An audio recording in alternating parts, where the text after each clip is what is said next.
Саламатсыздар урматтуу телекөрүүчүлөр, эфирде объектив көрсөтүүсүнүн бул жумадагы чыгарылышы. Биз бүгүн суук түшкөндө эле көпчүлүктүн тагыраагы Бишкек шаарынын жашоочуларынын көйгөйү болуп кеткен кара түтүн маселеси жана ага тийгизген таасирлер жөнүндө сөз кылалы деп турабыз. Студиябыздын коногу Бишкек шаардык мэриясынын алдындагы экологиялык кеңештин катчысы Назаров Адил Качкынбекович мырза келип отурат. Саламатсызбы, Адил мырза?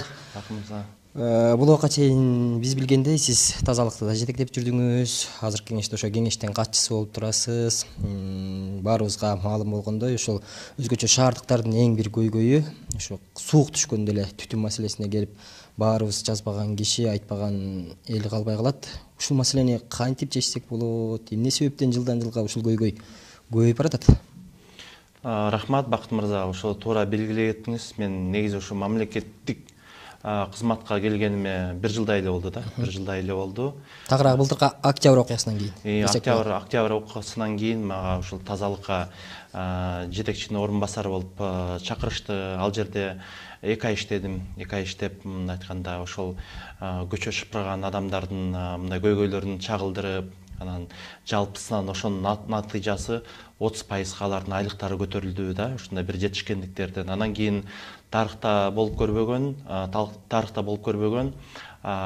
булар жанагы көчө шыпырган кишилер 700 киши асты үстү форма алышты да. Жашнакай болуп жүрбөйбү, Москвада кылыпчы. Ошол болду. Анан кийин ошо тазалыктын тарыхында биринчи жолу тазалык ошо киреше менен чыкты да, 37 миллион сом киреше менен чыкты. Андан тышкары ошо 290 тонна күйүүчү май да артып калды да. Мындай айтканда ошо 2 ай эле иштедим ал жердечи. Андан кийин ошо ал убакта Бишкек шаарынын мэринин милдет аткаруучусу Балбак Төлөбаев болчу. Мени ошол Таштанды полигонуна жетекчи болуп алып келди да. Ошо 5 айдын ичинде деле биз ал жерден болгон техниканын баарын ремонттоп чыгып, өрттү өчүрүп, мындай ошол эле ишкананын кирешеси, булактарын көбөйтүп, мындай чоң иштерди кылганбыз да. Анан кийин ар кандай нерселер болду. Бул тартип деле көп кишилерге жага бербейт экен. Анан убактылуу ошол Бишкек рекламага да которуп турду. Ал жерде мен 4 ай иштедим. Мына Бишкек шаарындагы жана Таштанды площадкаларына бүт жанагындай социальный реклама деп, мындай айткандай, ошол инвестор дейсиз, мында спонсорлорду таап, социальный реклама илип, мында Таштандыны таштагыла деп, ошол 1000ге жакын Таштанды площадкалар бар. Ошолордун баарын деген 2GIS компаниясы менен биргелешип картага түшүрдүк. Мында ушундай айтканда, ал жерде мен 4 ай отурсам айлык албай эле отуруп иштедим да. Бирок ушундай жетишкендикти кылдык. Анан кийин жетекчилик деле көрөт экен. Ошонун баарын баалап билип туруп, ошол кайра полигонун маселесин чечиш үчүн кайрадан ошол азыр Таштанды полигонуна ошо жетекчинин орун басары болуп алып келишти өндүрүш боюнча. Азыр ошондо мындай айтканда ошол трактор оңдоп, ошол полигондо эле жүрө турган иш да. Ошол ушундай. Анан жалпы мындай кесибим, жалпы мындай айтканда билим ошол экология жактан экен. Ошондон азыр шаардын атынан дагы экология проблемаларын дагы чыгып чакырышып атат, сүйлөп түшүндүрүп берсең болот эле депчи. Анан бул экологиялык кеңеш боюнча айта кетирсек, экологиялык кеңеш түзүлгөнүнө 1 жыл болду да. 1 жыл болду. Анткени кыргыздын жакшы сөзү бар. Баягы чымчык сойсо да касапчы сойсун дегендейчи. Бул кара түтүн ыш пайда болгонуна бир 4 жыл болуп калды. Бирок акыркы жылдары улам көйгөйүп атат. Акыркы 2 жыл бул көйгөй өтө курчуп баратат да.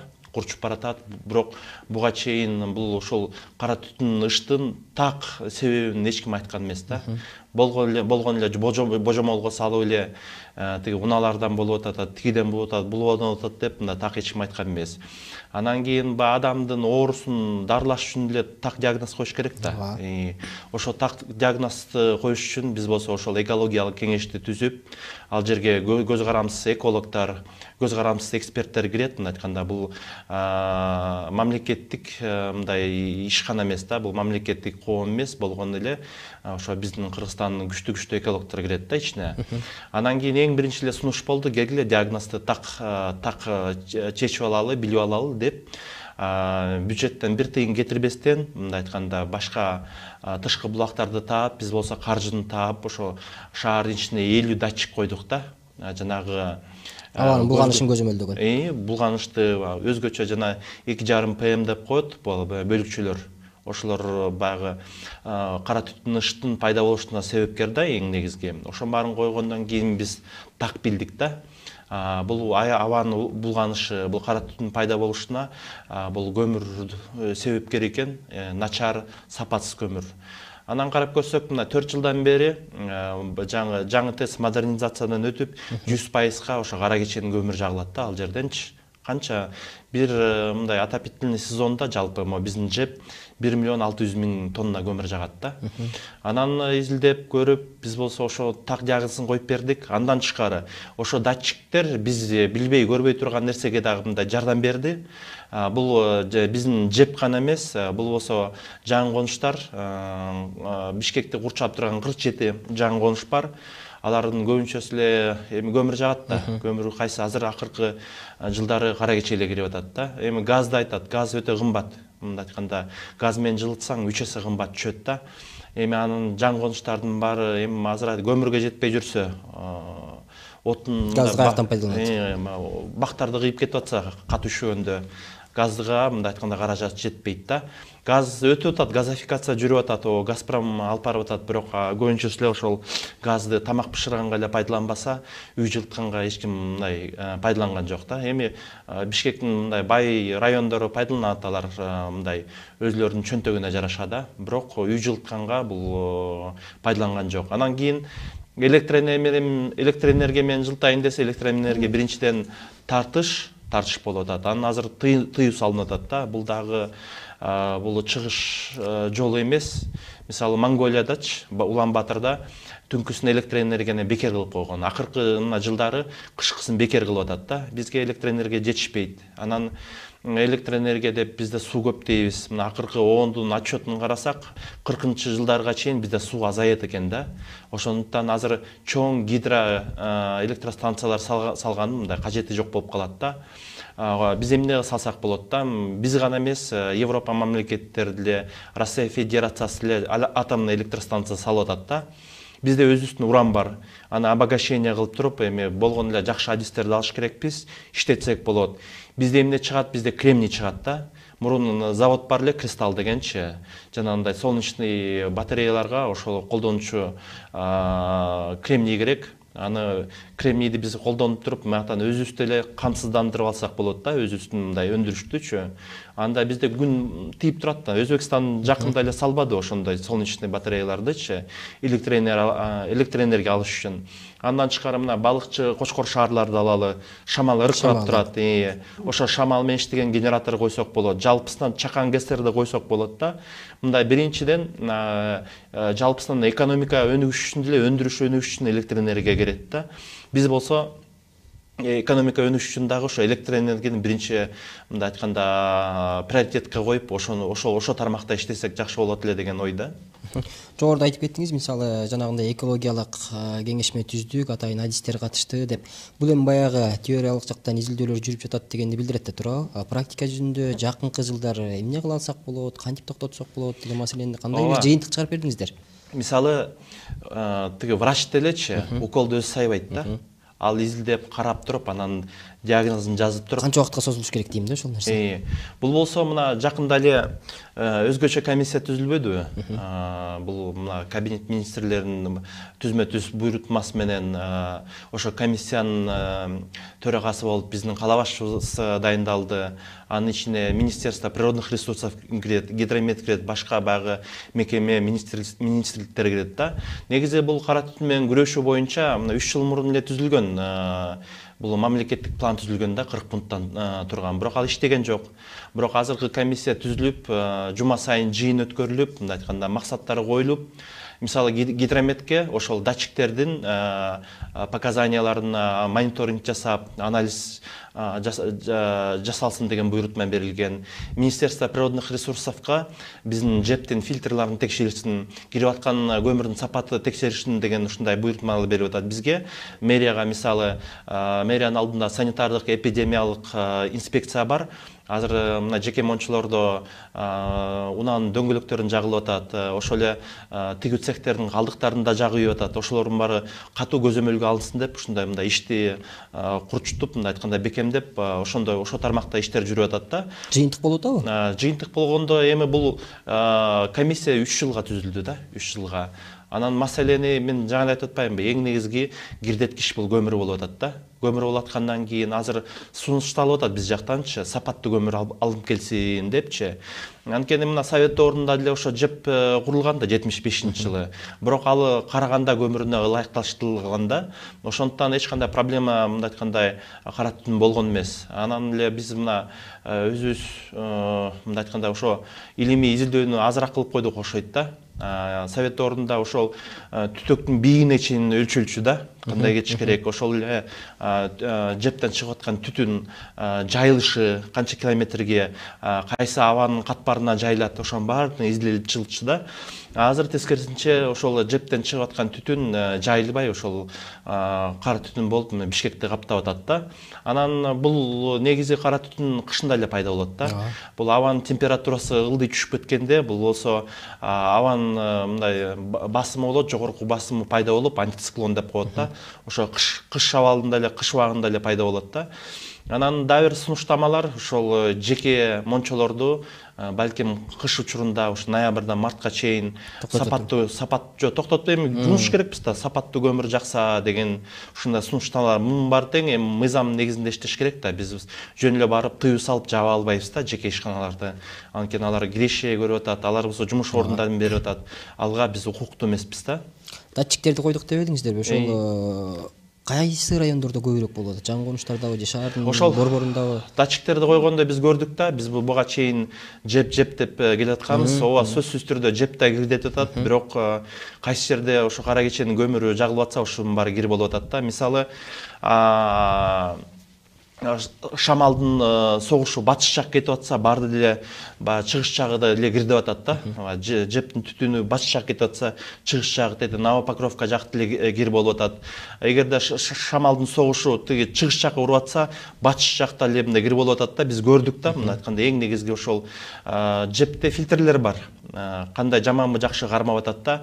Жеке үйлөрдө фильтр жок да. Ал түтөктөрдө, мештеринде бул болгон мына бир үй эле, бир эле үй, бир эле меш кеминде 200 метр аралыкты мындай кирдетет да, радиусунда. Ошондо негизги көйгөйдү жепке шылтаганга болбойт, шылтоону.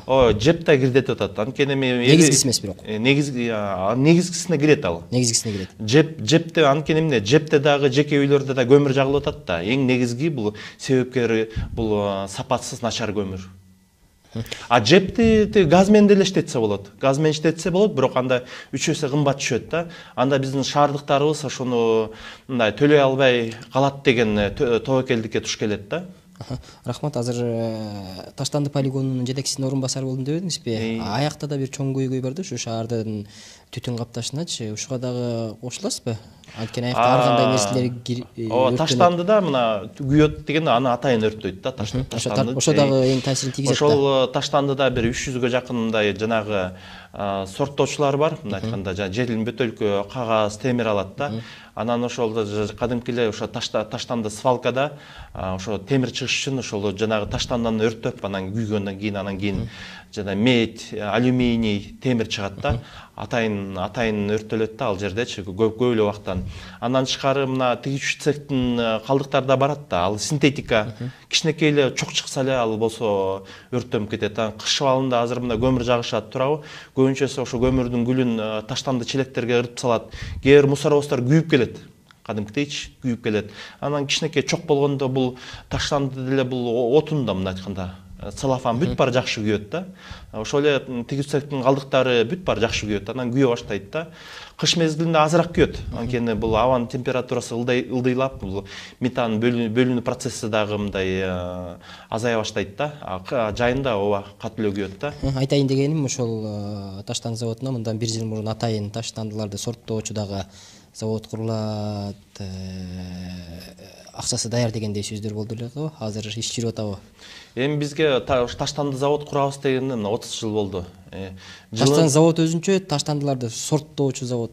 Ошол сорттоочу завод эми бул болсо, була Европа банктын келишими менен каражат бөлүнгөн да, 22 миллион евро бөлүнгөн. Аны жарымы 11 миллиону грант бекер акча, жарымы кредит 2% менен берилген да. Анын ичинде мына тазалык ишканасы жакшы өздөштүрүп алды да. Алар болсо ошо 32 мусоровоз алды, 1000ге жакын мусорный площадка куруп алды, 5000ден ашык жанагы таштанды челектерин коюп алды да, мына тазалык өз жагын кылып алды. Анан кийин бул таштанды, эски таштанды жабыш үчүн эстониялык компания утуп алган да. Аны дагы баштап мына 2 жыл болду бүтүрбөй жүрөт. Анан жаңы таштанды полигонун салмак. Алар келип алып туруп, тескерисинче биз ошо пандемия убагында форс-мажор болду, биз дагы чыгымдарыбыз көп болду деп 3 миллион евродон ашык акча сураган күндөрү болду. Бирок биздин кала башчыбыз ал жолго барган жок, ал шартка көндүргөн жок, айтты, бир да сом бербейбиз, бүтүрөсүңөр деп. Азыр мына ошого көнүп кайра эле иштеп атат да.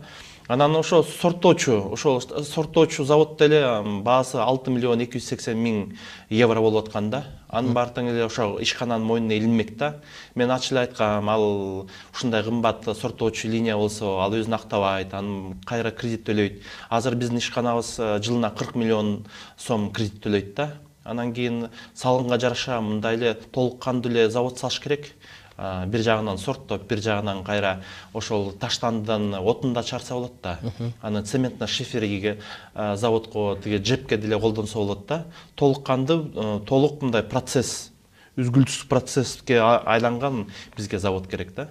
Долбоорлор барбы азыр же иштелип атабы? Долбоорлор бар, буюрса деп атабыз. Эми мындай айтканда мамлекеттик органдар бизди колдоп берсе, балким жаңы жылга чейин Кудайым буюрса результат көрсөтүп чыгабыз да.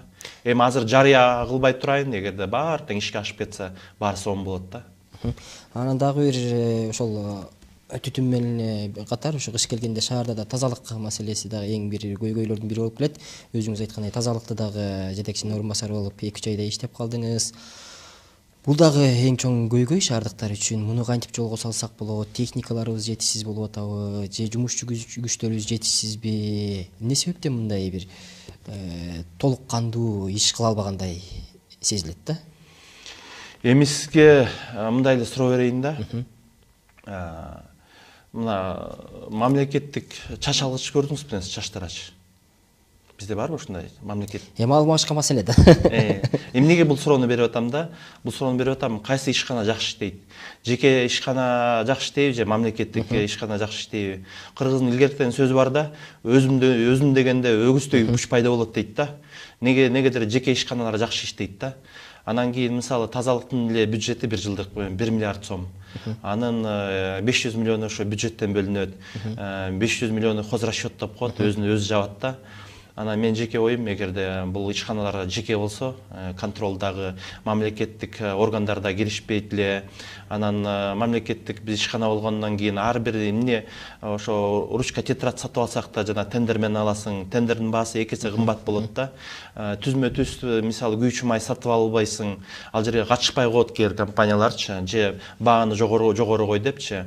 Балким жеке ишкана алгондон арзан эле күйүүчү май тапмаксың да, мындай эффективдүү болмок да. Мен айтып атам, ачык айтканда, тазалык жалпысынан ошол багытты мындай жеке кылып койсо, бюджеттен 1 сом албай эле иштесе болот да. 1 сом албай эле иштеп, тескерисинче жанагы бюджеттен кетип аткан 5 миллион сомду да жаап кетмек да. Анан талап кылмакпыз да, мындай мэрия эми айтканда өзүнөн өзү талап кыла албайт да, өзүнүн мындай айтканда тазалыкта эле баласы да. Полигон экинчи баласы болгондо мындай ооба талап коет, бирок мындай өзүң балаңдан сурагандан да кичинен тартынып алып турасың да, мындай айткандачы. Анан башка бирөөнү мындай жалдап алсаң, анын өпкөсүн үзүп талап кылмаксың да. Ошондой жеке ишканалар болсо, мисалы 4 райондо 4кө бөлүп берип салсаң, анан кийин иш ара деле мындай конкуренция болуп, бири-бирин карап, жыл сайын тендер өткөрө бер. Анан карап жакшы иштеген жок десең, алып башкасын коюп койсоң, жулунуу эле өзүм дегенде катуу эле иштемек мындай жеке ишканалар болсо. Бул сунушуңуз мага дагы абдан жакты. Мисалы, мээранын алдындагы тазалык ишканасын жөн коюп, башка деле ушундай жеке менчик ишканаларды ачса болобу? Бир сунуш берип көрдүңүз беле? Жогоруда бир топ Жок, пилотный проект болуп, Октябрьский айында ачылбады эле. Комтранском деген компания өзү ачып, иштеп, иштебеди беле. Башында жакшынакай эле результат көрсөтпөдү беле. Ошондой мен ойлойм, эгерде алар болсо өкмөттөн дагы сурабайт эле да, запчасын бузулуп калды, тигини жок депчи. Алар болсо мына берилген тарифтер, ошо менен иштеп эле өзүнүкүн да жаап, мындай айтканда мамлекетке дагы кириш алып келмек да. Тазалыктын эң негизги көйгөйлөрүнүн бири деп эмнелерди эсептейсиз, ошо ичинде жүргөн киши катары? Эми аттан болгон эле коррупцияны жоюш керек. Коррупция жоюлса эле каражаттары Кудайга шүгүр кенен кесир эле да, өзүнө өзү жетмек да. Техникаларыбыз канчалык деңгээлде жетишсиз? Техникада эми мына Европа банктын жана кредит менен 32 мусоровоз алынбады беле. Азыркы убакта мына таштанды челектер жетпейт да. Азыркы мына жаңы долбоор иштелип чыгып атат, ошо шаардын борборунда жанагындай подземный бункер деп коет. Таштанды мына айтканда мына сыртынан көрүнбөйт да, кичинекей эле урна сыяктуу эле болот. Анан кийин ичинен атайын машина келип туруп анан жүктөп кетет да. Мындай шаардын борборун мындай кандай бир иретке келтирели деп атабыз да. Андан сырткары жанагындай кар тазалоочу, сүрүүчү техникалар дагы жетишсизби? Ооба, анан баарысы эле баягы шыпыргы менен шыпырып атпайбызбы? Азыр мына дүйнө ошо өнүккөн да. Ошол эле пылесосторду алсак болот. Анан жол шыпырып атса канча ДТПга да учураган убактар болгон, эжекелерибизди, байкелерибизди коюп кетип, мөрт кеткендер да болгон, мындай айтканда. Эртең менен эрте иштейт, азыркы убакта мына свет жок, көрүнбөйт. Ошондуктан мындай баарына эле кара күчкө басым жасай бербей, ошо техникаларды иштетсек, балким ошо акча каражатты дагы үнөмдөп калмакпыз да. Акыркы суроосун, ушундай көзгө көрүнгөн көйгөйлөрдү чечиш үчүн бизге канча сумма керек ошол техникаларды алып алыш үчүн? Чынын айтсам, бизге сумма деле кереги жок да. Сумма кереги жок. Эгерде мына жеке кылып койсо, жекеге өткөрүп койсо, ал суммаларды ал өзүлөрү эле таап келмек да, инвестор кылыпчы. Анткени мында жеке мындай сиз экөөбүз бизнес кылсак, бирибизге көбүрөөк ишенебиз да. Мамлекет менен бирөө иш кылгандан коркот да. Рахмат Адил мырза, ушундай бир эң көйгөйлүү маселелерде биздин чакыруубузду кабыл алып келип, жакшы бир маалымат бергениңиз үчүн сизге ыраазычылык билдиребиз.